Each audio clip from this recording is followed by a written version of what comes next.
Hello, I'm Jessica and I'm going to show you our pre-use checkout of the Draeger Zeus anesthetic workstation. So this is the Draeger Zeus. I'm going to come over here and these are our vaporizer modules. We have desflurane and sevoflurane. These are Diva injection vaporizers. They have a little window here which shows how much vaporizer is in the machine. It also shows on the monitor as well, but this is a good indication to have a look and see if we need to refill them.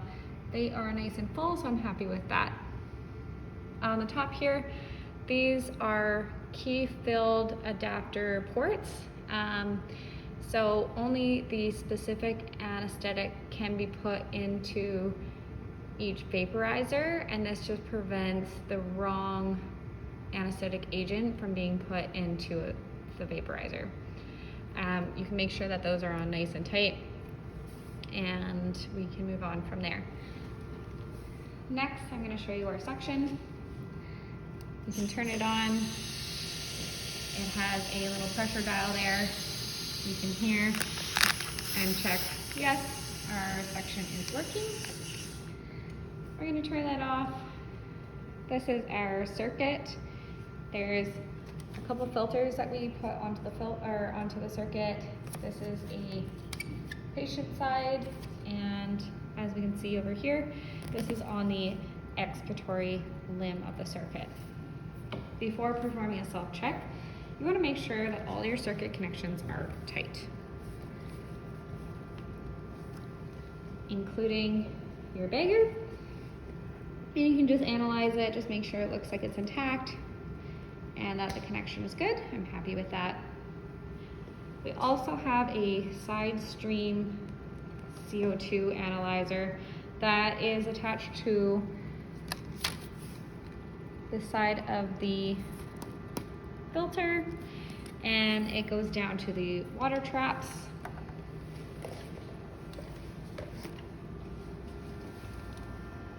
These are our water traps here. As you can see, it's connected there. The purpose of the water traps is to prevent any water or secretions or blood from going into the CO2 analyzer. If these are full of water, they click off. You can use a 5cc syringe and you can extract the water from there. When placing them in, you want to make sure you hear a nice clicking noise, and that is good to go. The water traps are changed every 4 weeks. And then next we'll look at the CO2 canister. We use a soda lime CO2 canister. The purple color of the granules shows exhausted granules. With the soda lime canisters, there is regeneration that can occur, so a visual indication of exhaustion is not always the best. But our machines here will alert us when the CO2 canister has exhausted. Moving on from there, I'm going to look at our pipeline connections. You can do a tug test to make sure that these are connected appropriately. You can see the different colors. So we have our oxygen, nitrous oxide, and air. Moving over to the back of the machine, we have some safety equipment. We keep our spare ambu bagger on the back here in the case of a machine failure. This allows us to still ventilate the patient. It is self-inflating, so you can use it with air, or you can attach it to an oxygen cylinder or to the O2 auxiliary flow meter and provide ventilation to the patient that way. It does have a mask and an OPA provided inside. One of the main sources of leaks is the circuits. So we do use disposable circuits here. We always keep an extra circuit on the back in the case that it gets kinked or broken and it needs to be replaced. Down here we can see that we have our power source. It's good to just double check that that's plugged in.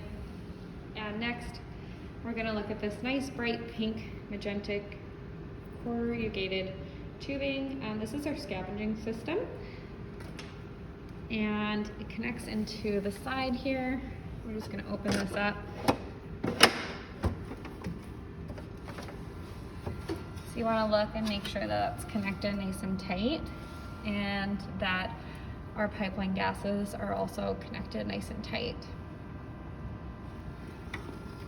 We have backup gas supply, which is in our cylinders here. Our machines are equipped with oxygen and with air.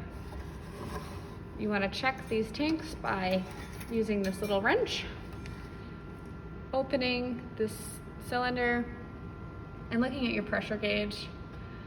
The pressure gauge for these cylinders goes from 500 to 2200 psi.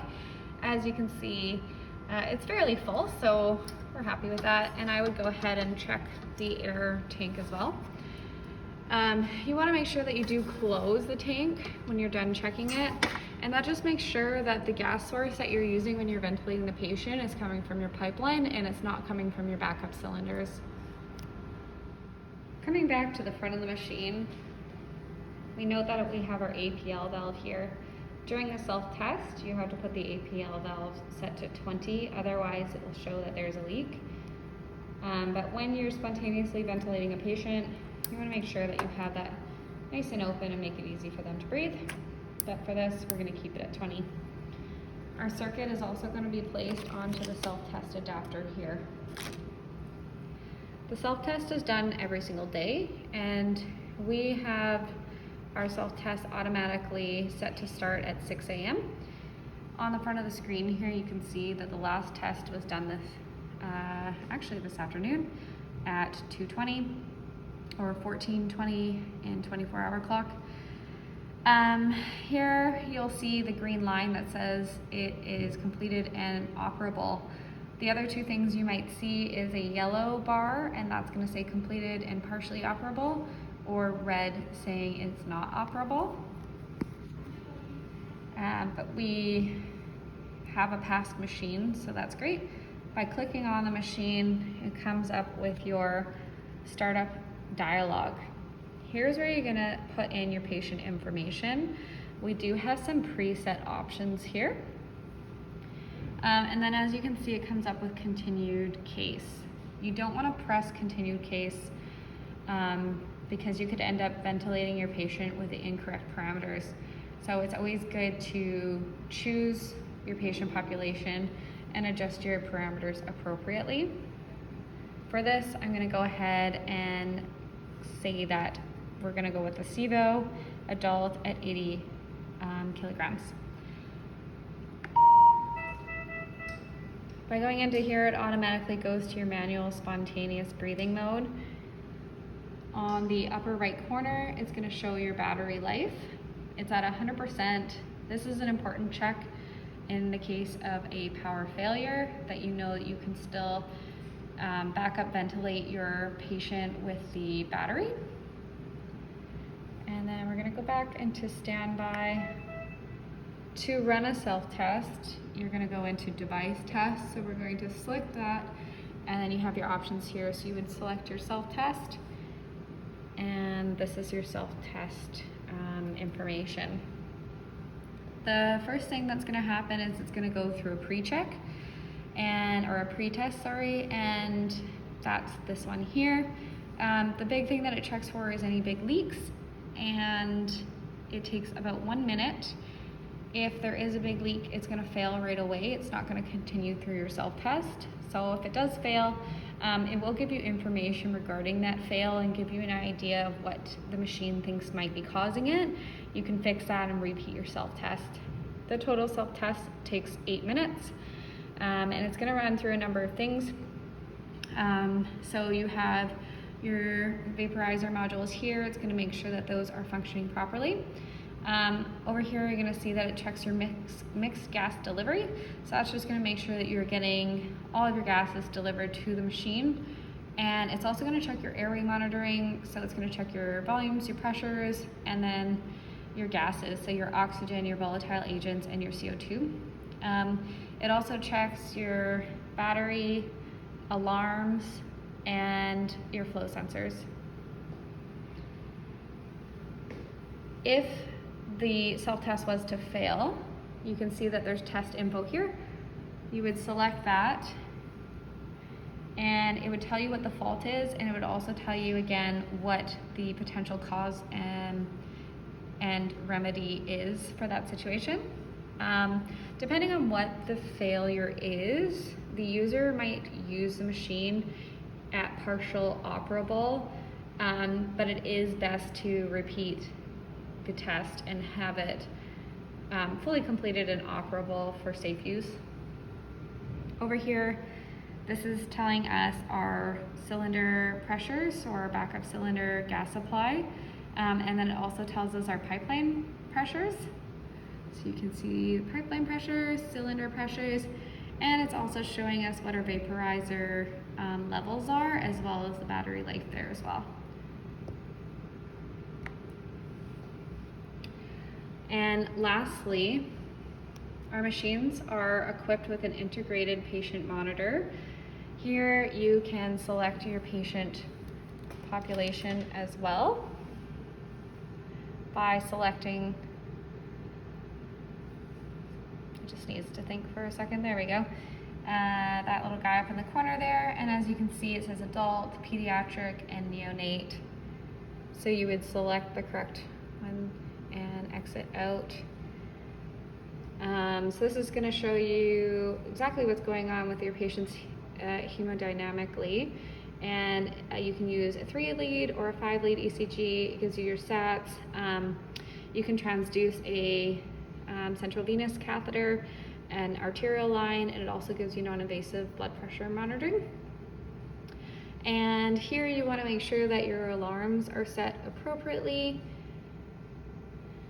Once all of that is completed, your final task is just to make sure that you have your airway equipment. So you want to select the appropriate size mask, you want to have the appropriate size laryngoscope blade, and you want to have a source to ventilate the patient, whether that's through the mask, through a laryngeal mask airway, or through an endotracheal tube. So that completes our demonstration of a pre-use check, and more information is going to be supplied to you through the PowerPoint that's associated with this video.